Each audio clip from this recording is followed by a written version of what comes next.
Bueno, pues lo están comprobando ustedes mismos. Estamos una jornada más aquí en nuestra alquería, en el cementerio municipal, donde, bueno, ya les hemos explicado por activa y por pasiva que aquí la verdad que tenemos, nunca mejor dicho, un nicho de información de tanta y tanta gente motreleña, pues que al final pues dejan su historia o el final de su historia aquí, aunque nosotros intentamos lógicamente rescatarla. Entre ellos pues muchísimos alcaldes que lógicamente, los alcaldes de Motril que han finalizado y que están aquí, ¿no?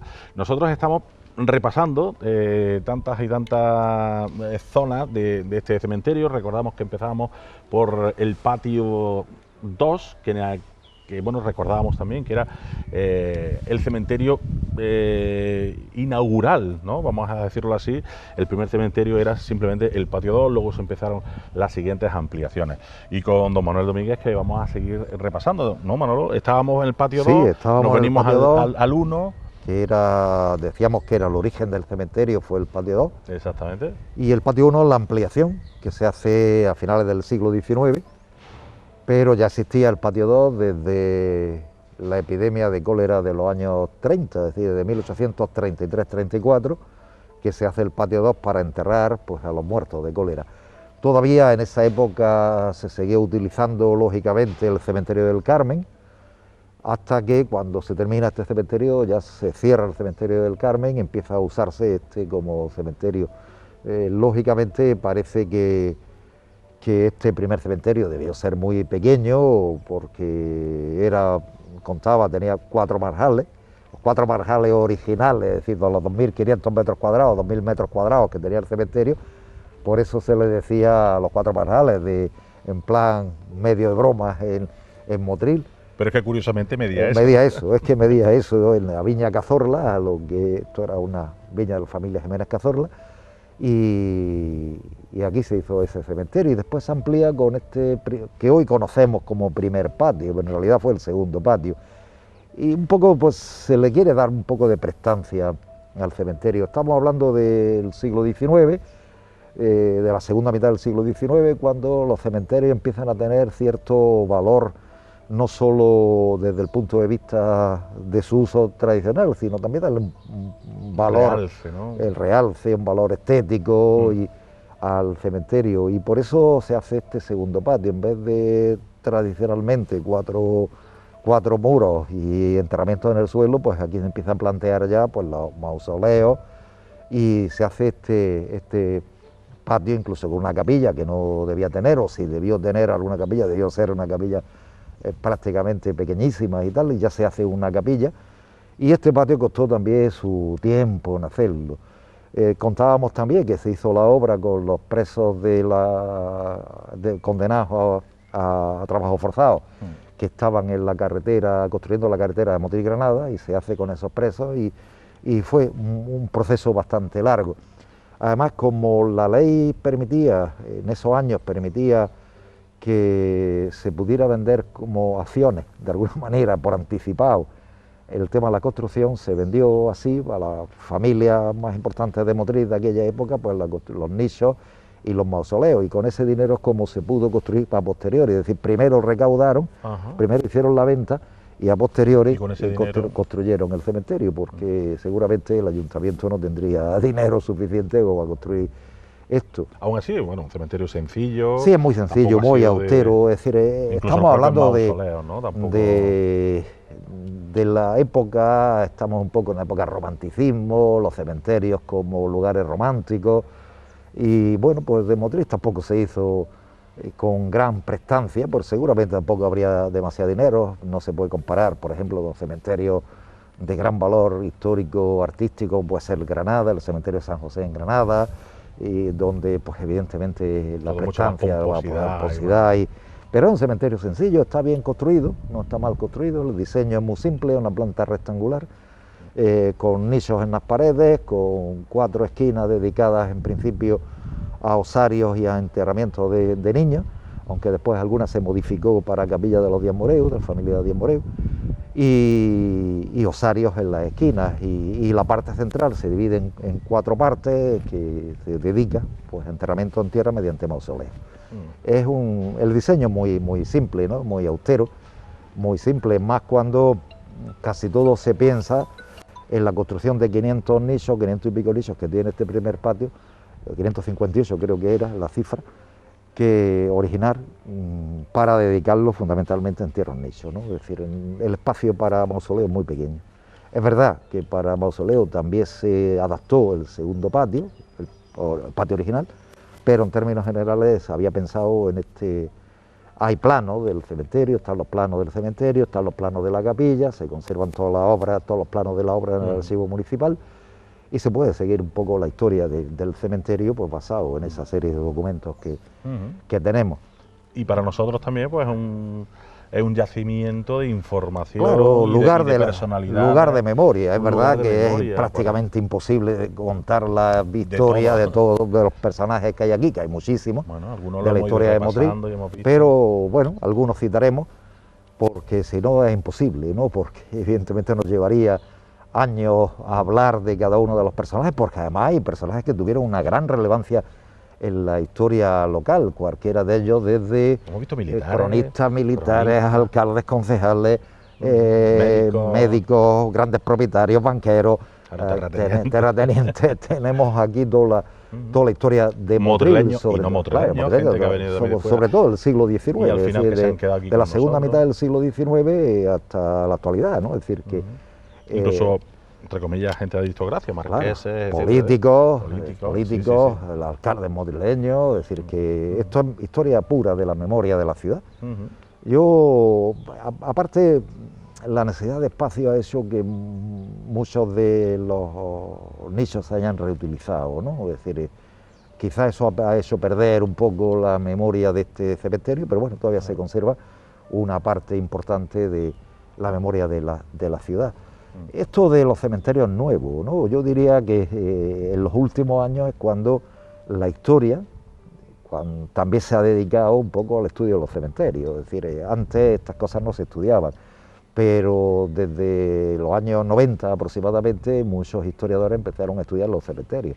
Era algo tan sagrado como que no querían tocarlo. No querían tocar, pero ya cualquier pueblo que tenga un poco de historia tiene su historia del cementerio, ¿no? Porque el cementerio es un lugar de memoria, un lugar de recuerdo, donde hay un patrimonio inmaterial que no es solamente el edificio, sino que hay un patrimonio inmemorial de la memoria. Es decir, cualquiera pasa y ve un nicho, los que hemos recorrido papeles antiguos o hemos vivido unos cuantos años ya y pasa por un nicho y dice, oh, este fue director de la Escuela de Arte y Oficio, este fue concejal del ayuntamiento, este fue alcalde de Motril, participó en la guerra de no sé cuánto, este en Cuba, este tal, Marruecos, es decir, que evidentemente, sobre todo porque los que nos dedicamos a la historia de Motril tienen muchos recuerdos de haber visto en documentos antiguos los nombres, y los nombres te suenan, ¿no?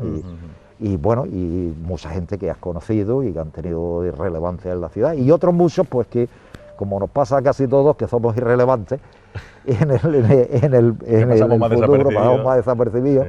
Y algunos que por desgracia a lo mejor la historia exactamente, sí, no lo han honrado como lo más merecido, claro, y que han pasado y la historia olvidada, es decir, aquí hay mucha historia olvidada también, ¿no? Aquí hay muchos nichos sin nombre, ¿no? Es decir, o nichos cuyo nombre se ha olvidado ya, es decir, no hay ni familiares ya, con lo cual esa historia personal se ha olvidado, ¿no? Claro.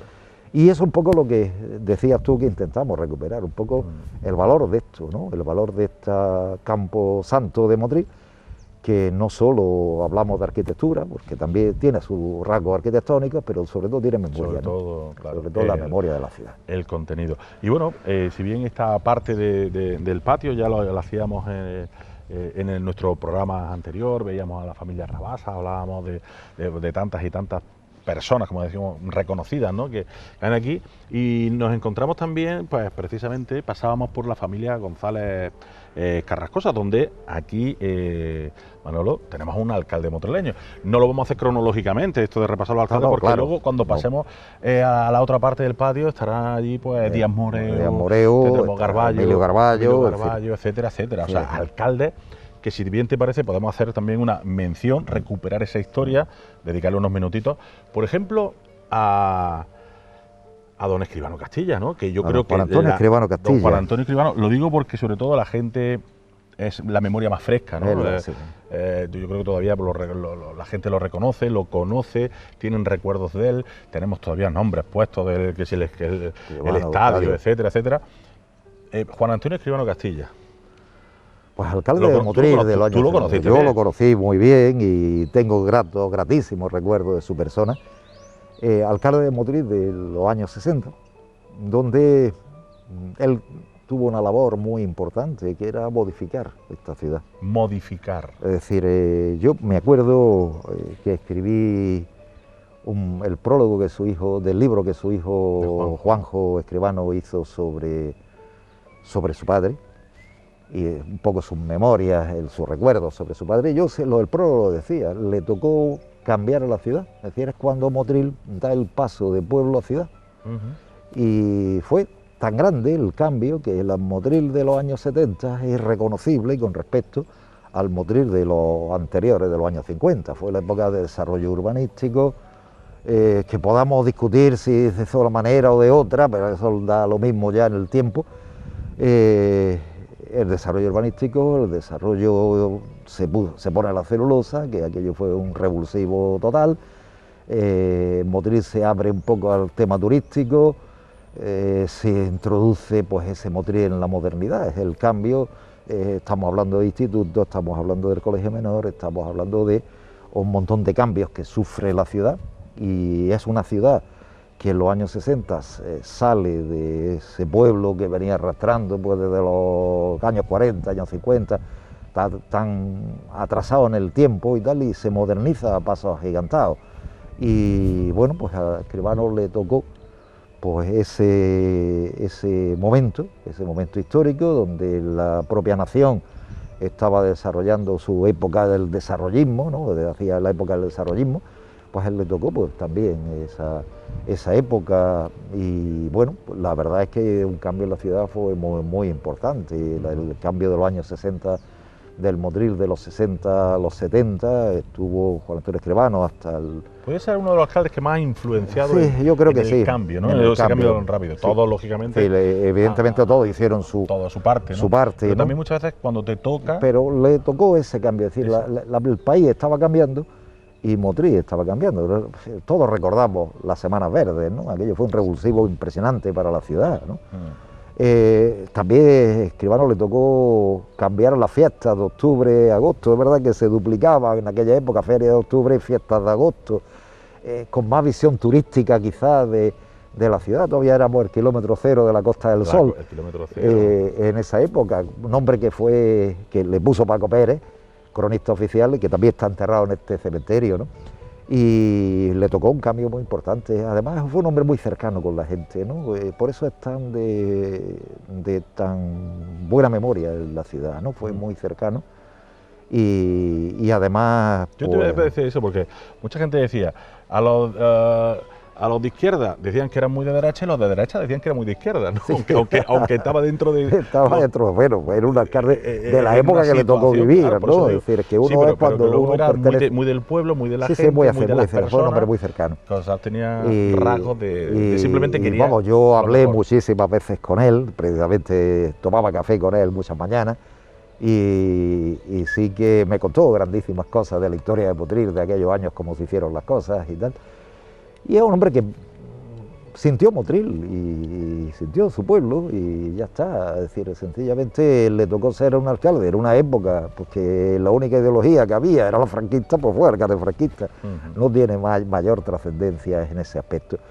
Y fue una época, como yo lo digo en el libro, es el alcalde de una época que le tocó vivir. Ahora le hubiera tocado a lo mejor de otro planteamiento, ¿no? Pero en la época que había era lo que había. Y bueno, pues sí que consiguió pegarle a Motril un giro. Es decir, yo me acuerdo, y todos nos podemos acordar, de cuando se ponen los primeros semáforos en Motril, lo pone Escribano. Aquello fue una revolución. Nadie había visto un semáforo, a no ser que fuéramos a Granada, y no había visto un semáforo en Motril. Ya Motril era Granada, ver un semáforo. Claro, ya Motril era la capital, había semáforos, ¿no? Pero revulsivos como el tema de las Semanas Verdes, el gran revulsivo de la celulosa, la construcción de la zona de la calle Ancha, el colegio menor, el instituto, Es decir, fue unos años 60 de gigantesco cambio en la ciudad. De un paso adelante por fin de Motril, ¿no? Que siempre Sí, habíamos Motril era estado ahí. una ciudad que estaba perdiendo población y empieza a recuperar población. Es muy curioso, ¿no? En esos años empieza, quizás por el, digamos, por el tirón de la celulosa o... Eso te iba a decir, ¿fue verdad esa famosa frase mítica de mono o bikini? No, Porque no, yo he escuchado de todo. en ese un poco. contexto no. No, ¿no? No ese contexto típico que después muchas veces la prensa lo publicó y tal.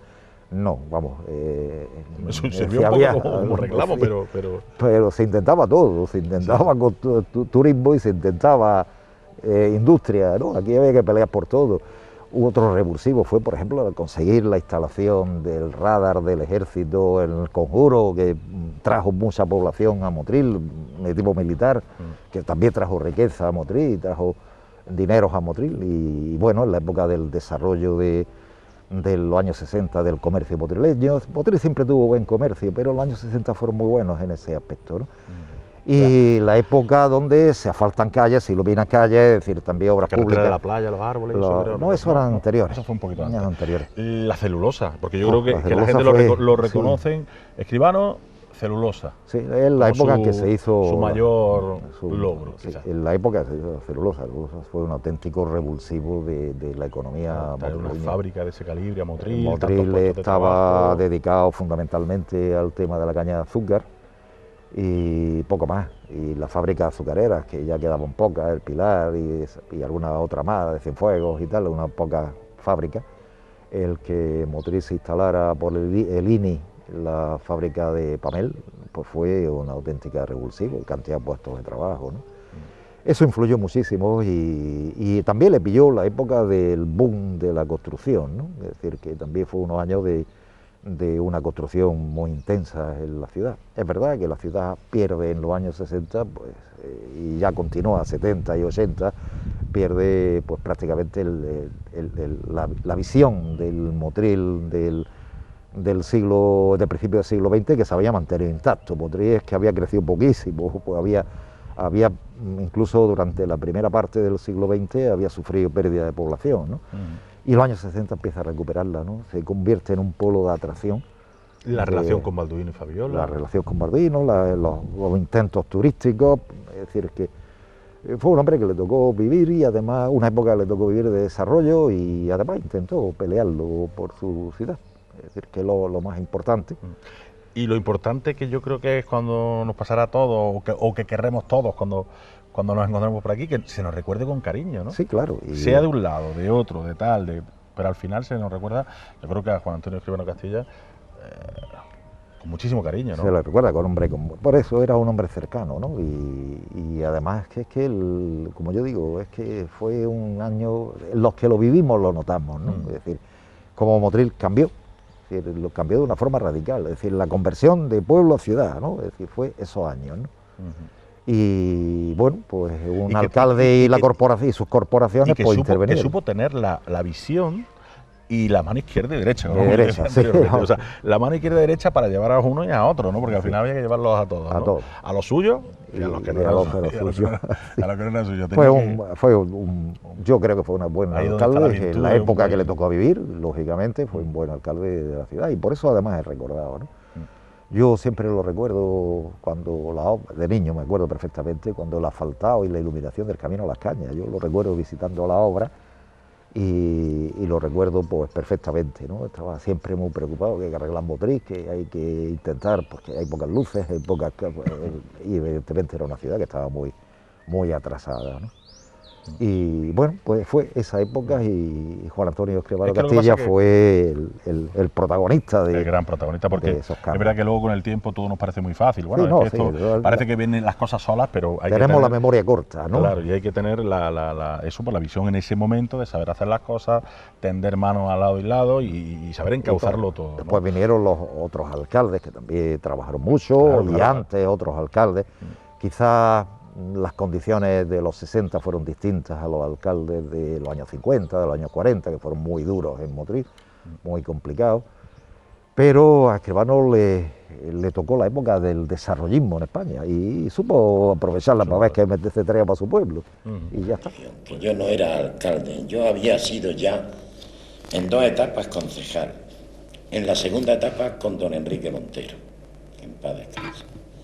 Y con don Enrique Montero yo sabía ya mucho de las penurias municipales.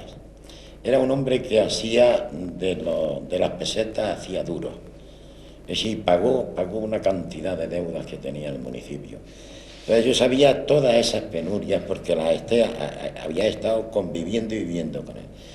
Y como sabía lo que daba de sí en el aspecto económico mi ayuntamiento, pues se me presentó la oportunidad de decirle al gobernador, aprovechando que iba a haber una legislatura, digo, yo acepto la alcaldía a condición de que se me nombre procurador en Cortes, representante de los municipios de la provincia, que luego fue reelegido por segunda vez y por tercera, pero ya por el tercio familiar.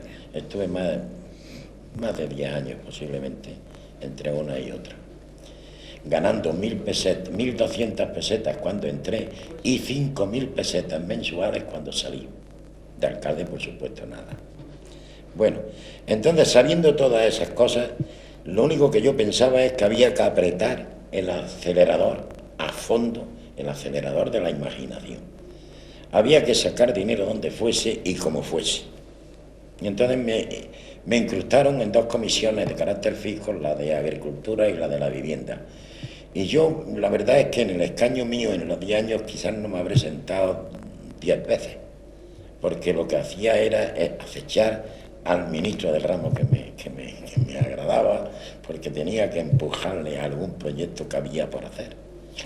Y entonces, pues eso fue lo que me permitió el hacer obras fundamentales, sobre todo la más importante para mí, la que más me preocupaba, la que más problemas me causaba, la que no me hacía descansar, era el agua que se llamaba potable, que estaba en la fuente de Don Alonso, en el Tajo de los Baos. ¿Cómo tenemos que hacerlo? Pues eso, creando la primera medalla de oro, llevándola al jefe del Estado, y algo nos preguntará, efectivamente, después de hacer el ofrecimiento, la fotografía de rigor con las corporaciones, después de eso viene la pregunta, ¿qué problemas tenéis? Problemas, el agua potable. Montones. Hombre, pero si el agua potable, si eso es rentable, si eso se hace un proyecto, sí señor, es rentable, se ha hecho el proyecto, está aprobado técnicamente, tiene todos los sacramentos, pero resulta de que cuando vamos al Banco de Crédito Local de España, como no tenemos garantía crediticia, no nos dan el dinero. Al ministro que está al lado, ministro, encárgate de eso, que yo también me voy a encargar. Y aquella misma noche, a las 2 de la mañana, don José Fariña, director del Banco de Crédito Local de España, me llama por teléfono, yo estaba tan tranquilamente durmiendo en el hotel, y me dice, oiga usted que sea la última vez que usted le dice al jefe del Estado que yo no le doy dinero más que a los ricos. Yo le doy dinero al que sé que me lo va a pagar. Bueno, usted perdone, pero la realidad es esa. La realidad es esa, que usted le da dinero al que sabe que, y como no tenemos garantía, pues tenemos siempre ahí tantas cortapisas. Dice, bueno, mañana tiene usted telegráficamente una orden de ingreso en el Banco Hispanoamericano de Motril de 25 millones. Pues desde aquí un enorme besazo a toda la familia y a todos los González Carrascosa, porque hay que recordar que al final eran familias muy unidas y están... Bueno, pues están todos aquí precisamente en este mausoleo. En este caso, bueno, el menor de los hijos que está en otro sitio, pues ya por José Luis, Juanjo, que fue gran amigo mío, Juanjo Escribano, y el cual yo le hice el prólogo, como decía, del libro de la biografía de su padre que escribió, que no era biografía, que era más bien su recuerdo de la infancia y de... que es un libro muy bonito, que es muy curioso. Porque lo vivió en primera persona. Lo vivió en primera persona. Lo vivió en primera persona. Y mira que Juanjo era guerrillero. Era guerrillero. Bueno, pues vamos a seguir, nosotros vamos a ir desplazándonos hacia la otra parte de este patio. Vamos a pasar por la capilla. Vamos a pasar la capilla, que es muy curiosa y tuvo una historia muy curiosa. Manolo, que originalmente sería una capilla más pequeñita, ¿no? Sí, sí hubo capilla, porque sí, no lo sabemos. Esta capilla es de cuando se construye este primer patio. La capilla tiene su historia, ¿no? Se hizo justamente enfrente de la portada del ayuntamiento. Justo a la entrada, claro. Justo a la entrada estaba la portada y enfrente a la capilla. Y justo al lado de la puerta que original, seguramente, que daba paso al segundo patio, al cementerio original. La capilla se hace, el proyecto original es de José Díaz de Losada, que es el mismo arquitecto que hace el ayuntamiento, perdón, que hace el primer patio del ayuntamiento, el primer patio que estamos ahora mismo. La capilla es muy ecléctica, ¿no? Es decir, también la harían con poco dinero, yo supongo que tampoco lo hicieron con mucho dinero, y es muy ecléctica, no tiene decoración, tiene una entrada adintelada, un arco de luz en la primera parte, no tiene ni frontón, es decir, es muy simple de trazo.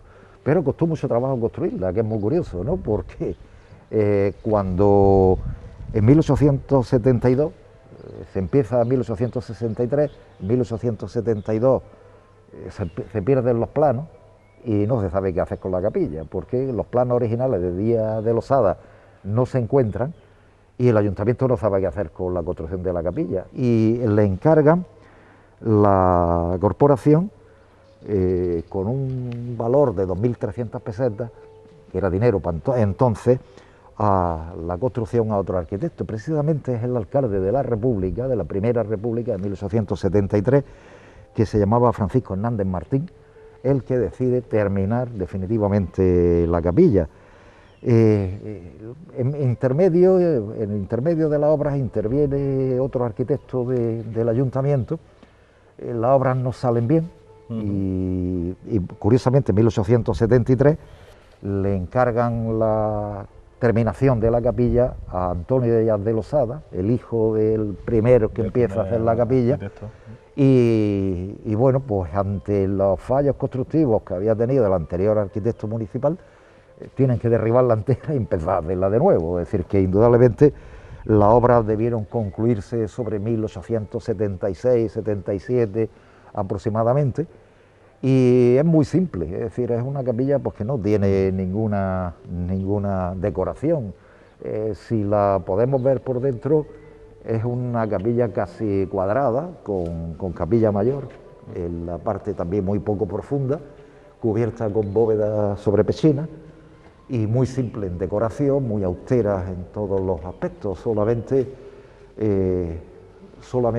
la parte del fondo, el sitio donde debió estar, se coloca el altar, y la parte del retablo, que no sabemos si este es el original, o fue algún cambio, pero indudablemente la capilla es muy ecléctica. Es una bóveda sobre una planta cuadrada y poco más, sobre pechinas y poco más. No tiene, y un pequeño arco toral que da paso a una capilla mayor muy poco profunda, con 2 gradas para subir y ya está, es decir, la simetría absoluta, austeridad absoluta, línea recta, efecto los arcos y poco más, ¿no? Es decir, no hay realmente un desarrollo arquitectónico, y muy limpia de decoración, todo paredes blanqueadas, alguna cornisa en las pilastras, era una cornisa, pero una cornisa muy mordurada, pero muy simple también, ¿no?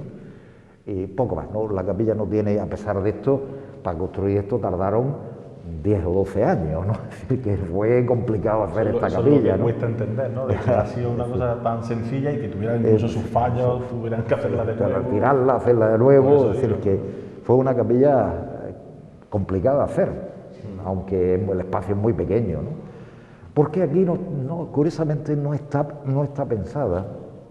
Otras capillas de cementerio están pensadas para que la misa de entierro se haga en la capilla del cementerio, y aquí no está pensada para eso, porque aquí no hay espacio ni para poner un ataúd, ¿no? Es decir, que evidentemente, pues bueno, hay un poco más, se puede hacer, y de hecho se hace algunas veces, pero poco más, no hay realmente una iglesia con prestancia, como se hacen en Motril las cosas, como un poco prestancia a todo, o como se hicieron, ¿no? Es decir, como un poco prestancia a todo, porque todo muy austero, en Motril todo muy austero. Recordemos que estas mismas líneas las tenemos en el Teatro Calderón, en la fachada del Teatro Calderón, que es la forma de construir de los Díaz de Losada, ¿no?